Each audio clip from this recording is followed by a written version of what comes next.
The Mixed Mornings and More podcast with Steph and Shawn. Now available daily. Good morning, world. Good morning. Happy Friday. It is May 27th, directly 5:30 right now. There we go. Beautifully sunny out, and the parking lot is far more full of cars than it ever is. Did you watch the hockey game last night at all? I watched Snippets? Top Gun last night. I have seen nothing about the hockey game yet. Oh my goodness, the Battle of Alberta. It's either like I say nothing or I talk for 30 minutes. That's like the Oilers won 5-4 in overtime, and there is literally so much to unpack.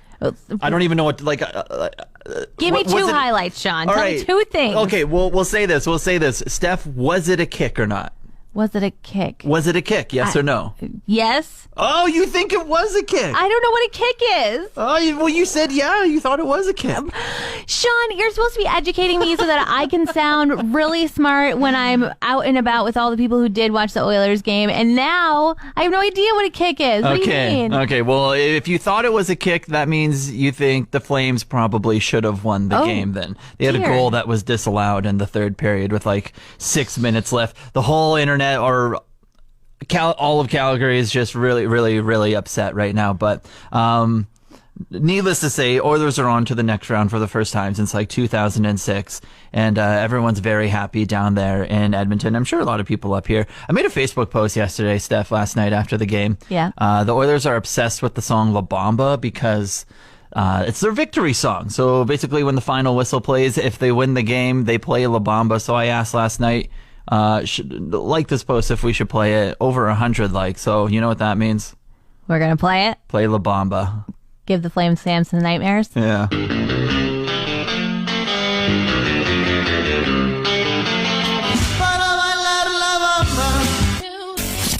a.m. Confessions. I might be a bad influence in the office, Steph. Oh, okay. Yesterday. Well, I'll start off by saying our company has a really bad reply all problem right now. It's a problem, but it's your problem. Like, I don't see what's wrong with somebody saying, congrats on 5 years, and then someone from a different market writing, yeah, congrats on 5 years. Like, is it really that big of a deal? When 7 or 8 people do it in a row, and then you just have 8 new emails, and it's all just one person saying congrats to another one person. 300 people across 2 provinces don't need to see your reply all. Okay. Well, okay? I personally like it. I think it's nice that people are excited about everybody's life and want to congratulate them publicly. Okay. Well, my bad influence comes when I approached our afternoon announcer, Mark, and I dared him and monetarily dared him to write a reply all to the whole company. Congrats. That was you. I saw that. It said something like, congrats, Dad, or something. And I was like, does Mark know this stranger that got a Lifetime Achievement Award in Regina? What? Yeah, not even Regina. It's like this news guy within Harvard. He's out in Yorkton, Saskatchewan, a town of like 10,000 people, okay? And he's been in radio for like 45 years. He's done a lot of great things. He's getting up there. He won the Lifetime Achievement Award speaks for itself. He's old. And then so many people were replying all congratulating him. Well deserved. You got a Lifetime Achievement Award in broadcasting. That is great. Yeah, exactly. I'm going to tell you personally, not 300 people across 2 provinces. So I go up to Mark and I was like, I bet you $10 you won't reply all and say, congrats, Dad. Hopefully we can celebrate with a nice meatloaf tonight. And he was like, bet. And then he went right to the computer and typed it in. Oh my goodness. He must have wanted a Big Mac for lunch or something. I cannot believe that was you. A few weeks back, my husband and I decided that we needed a pull-out couch. Said no one ever. Why would you get a pull-out couch? They're the worst. People are coming to visit. They need somewhere to sleep. They're just so, okay.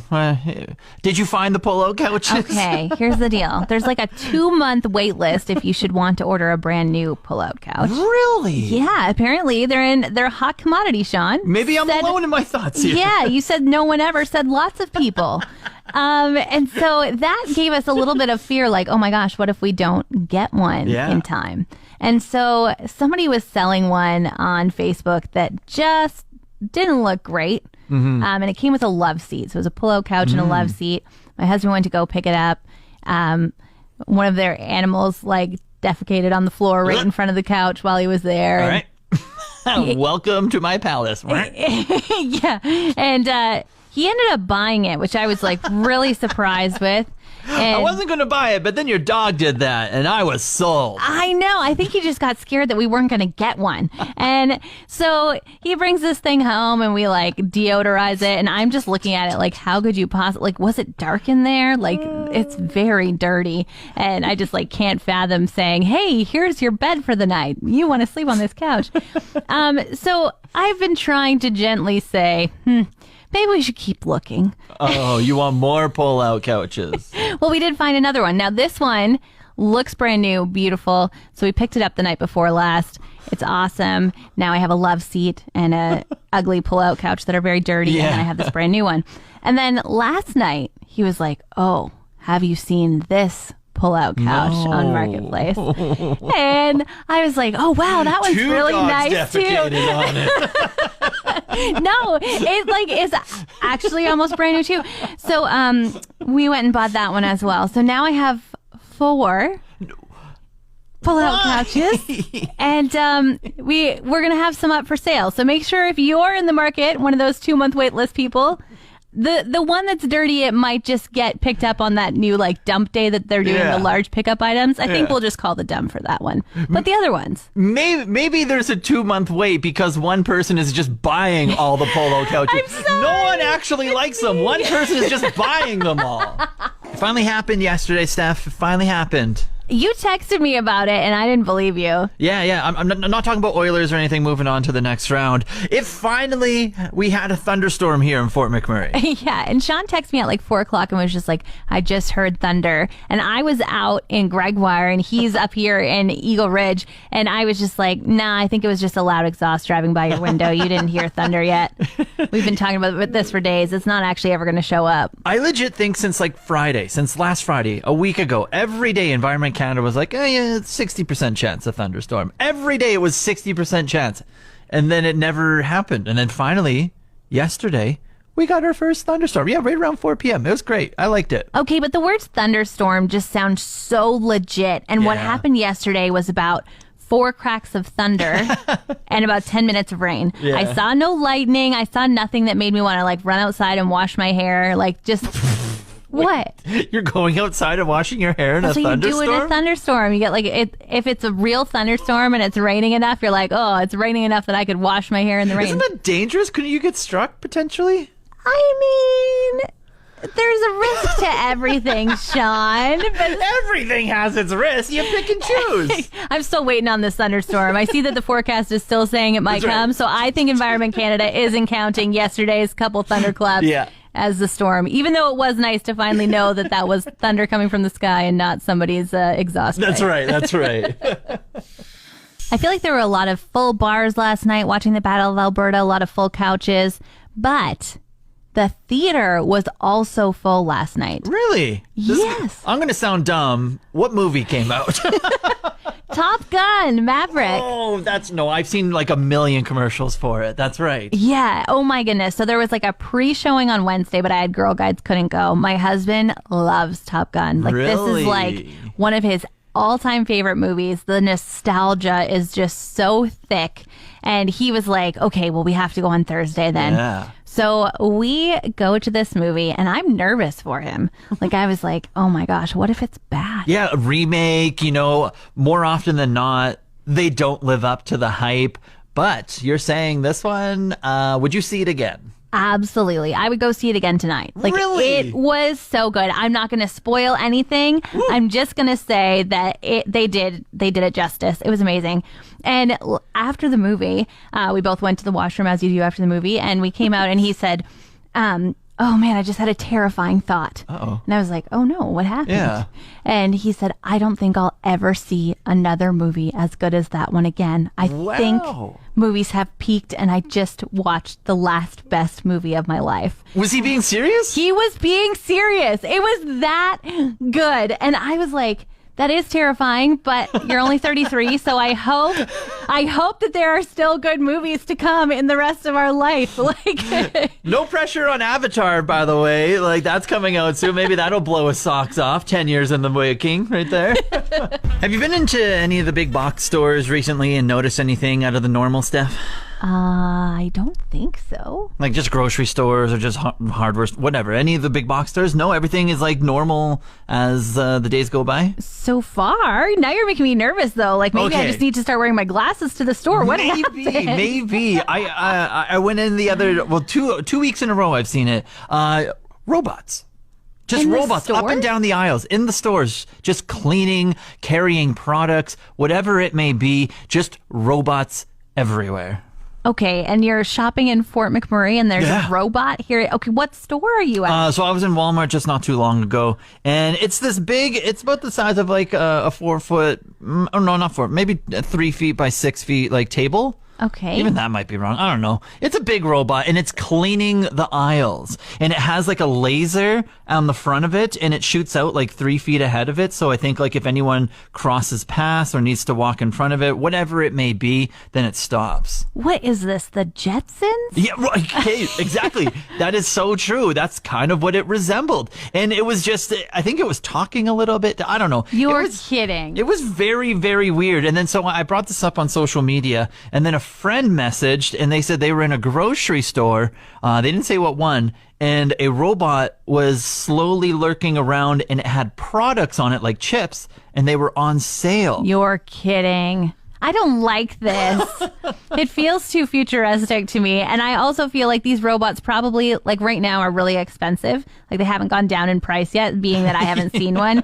And I'm just like, is it really cheaper than paying an employee to mop the floor and paying somebody to stock the shelves with chips or walk around and be like, would you like to buy some chips? Yeah. And then I went up to the robot and asked where the scented candles were. Didn't even tell me what aisle to go to. What so the yeah, heck? Not a fan. Not a fan. To all the failed gardeners out there, I have a fail-safe plant for you to try and grow. Very fun. I like this. Yeah, so like 2 summers ago, my husband brought home one rhubarb stalk from the garden center that was a reject. It was like, this is going to get thrown out. It's going to die. It's just not nice enough to sell. And so they had it on the free table. What a great guy. He's like, not on my watch. You're coming home with me, little buddy. Yeah, I'm going to rescue you. I've got a spot in my tiny little raised garden bed. Got some soil to plant you in there, little guy. Well, this is the rhubarb that will not die. This thing, like, it grew that summer just fine, just kind of like a couple leaves. Last summer, full crop of rhubarb. Like, the stuff spreads like crazy. And then this year, it's been so cold. It's not been great gardening weather. We haven't planted a single thing yet, haven't tilled the gardens or anything. And we even had a kayak sitting on top of the edges of this raised garden bed over top of where the rhubarb grows. Wow. But it is the greenest thing I have seen so far this season. I could go and cut down a bunch of rhubarb stalks and have enough to make a pie tonight. All on the OG rhubarb? On the OG reject, gonna get thrown out piece of rhubarb. So if you feel like you have a black thumb, this is the plant to show off your green thumb. Yeah, he was a grower, not a shower the whole time, so that's perfectly fine. Yeah. All right. I've never tried rhubarb. I don't know if it's good or not, but it looks like it's growing good, so at least it has that well, going never for it. try your own product. You're only just going to deal it out. You don't dip into your own product. That's okay. The style of your bedroom when you were younger came up. I just want you to tell everyone what yours was. Okay, so I grew up with The Little Mermaid in my room, and then when I was in grade 4, my parents let me choose what I wanted to do. Now, most people might just choose paint and some magazine posters in grade 4. Yep. But I chose classic Winnie the Pooh. What do you mean by classic? Classic, like the A.A. Milne drawn watercolor pictures of Eeyore and Pooh and Piglet, and and Rabbit was an actual rabbit back then, not like a standing rabbit. And so I chose this like beautiful border, some sponge paint on the walls because that was trendy. And then I had one Eeyore, classic Eeyore with yarn for his mane, sitting on my bed. And then how long did you keep this for? A very long time, until I took over my brother's room when he went off to college, so I was in grade 11. My boyfriend in grade 10, for some reason, thought I was still into Winnie the Pooh and not even classic Winnie the Pooh, and he bought me a tug and pull Tigger for my birthday. My 17th birthday, he buys me this Tigger toy that's for 3-year-olds that you like press his hand and he's like, press my tail.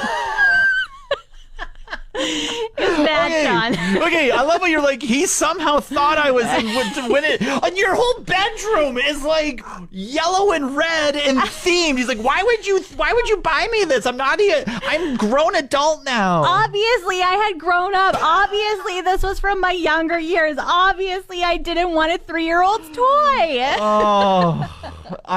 That is just chef's kiss content right there, that you had an old school Winnie the Pooh bedroom until you were 17. Okay, you know what? We're going to hear about your bedroom in a few minutes. I got to hear about your race car bed I bet you had. A few moments ago, we were talking about my bedroom that I had all the way through high school that was classic Winnie the Pooh, and you had quite a few making fun of me words. Yeah. So, yeah, rightfully so, I think. Time to hear about yours, Shawn. Fill us in. What was your bedroom like when you were a kid? Yeah, when I was younger, I think my parents had a nice little like wallpaper. It might have been like a foot long. And I remember there was like kind of like the edge of a frame all around my walls, I believe. This is what I'm vaguely picturing in my head right now. Jeepers, it wasn't that long ago. What the heck? Did they not take any pictures of you? Have you not seen it in the background? Maybe. I'd have to go back and check. And then I remember this wallpaper underneath that like kind of frame looking thing in the bedroom. And it was just, I remember red and blue, and I think they were cars. And I think that's what lined my entire bedroom. Were you a Hot Wheel lover?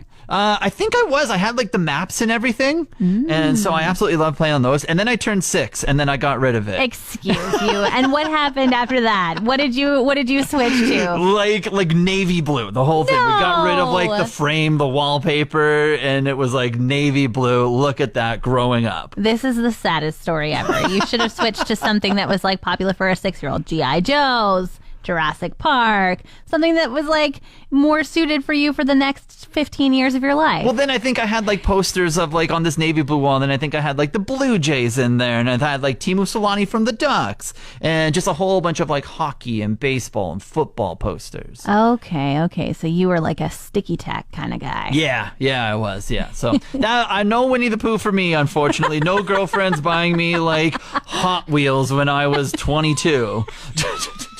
Hi, Amanda. Hi. All right, so tell us about your themed room as a child. Okay, so I was in grade 5, and I was in the early 90s, right? So it took a long time for my mom to order it in, and a long time to come in, especially to Fort McMurray. So by the time my birthday rolled around in October, and I came over to her house, I walked into a completely pink bedroom. The walls had posters all over them, every single pillow. The bedspread had like every single picture of all 5 of the New Kids on the Block on it. Like any single thing you could imagine that was bright pink that had New Kids on the Block on it, my mom bought it for me. And I hated it already at that point. Oh, no. Did you like fake excitement, or were you too young to realize to do that? Oh, no, I had to fake excitement. Absolutely. I was like, oh, Mom, it's great. I love it. I stayed at my dad's a lot that summer. That year. Just hated your bedroom. I did. It was bad. It was really bad. I mean, I was in the black phase at that point of my life, too. You know, everything was black, and I wanted to be a mortician, and then I come home in my big pink bedroom. It was awful. Okay, so when did the conversation happen that you didn't like it? I think if she were to live in Fort McMurray, she would find out today. Oh, wow! You haven't told her about the bedroom yet? I don't think so. What a lifelong secret. Oh, my goodness. Okay, how soon did you transition out of that? Like, did you just suggest, like, oh, maybe we should paint the walls a different color? No, it was a while because, I mean, it was expensive. It took a long time for stuff like that to come in, and my mom, planned really far in advance for it, so I kept it for a while. I don't remember exactly how long, but it was a while. Okay. Now, if you hear a New Kids on the Block song today, are you like, cringe, that pink bedroom, or are you like, oh, man, I love this song? No, it It brings me back good memories because my mom also got me tickets to a concert that year for Christmas in Edmonton. Oh, she really didn't know you. She didn't. No, to be fair, I did love them before, like love them. But, kids, they change so fast, right? Like, It's just like complete 180, and I was like, I hate them now. It was awful. I felt really bad for her, but I don't think I ever told her I didn't like it. That is amazing. What a pleasure to talk to you this morning, Amanda. You are wonderful. Okay, wait, we have one more question. What is your baby's room done up in? Oh, my baby's room is really pale pink with like a gray stripe all the way around it and like gold accents. I love it. I feel like you're channeling your grade 5 pink room.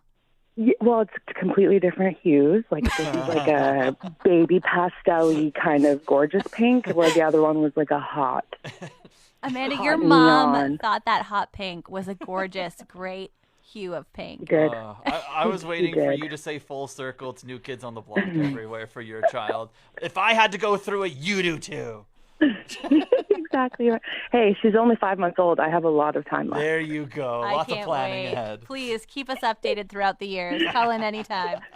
I will do. Thanks a lot, guys. Oh, you have a great weekend. You too. Okay, thanks. Bye. Hello? Hello? Hi. Hey, this is Steph and Shawn from Mixed Mornings. How are you? Good. How are you? Doing well. We have Hey, what's your name real quick? My name's Amanda. Amanda, do you remember entering a contest to a radio station? Yes, I do. What was that contest about? Do you remember?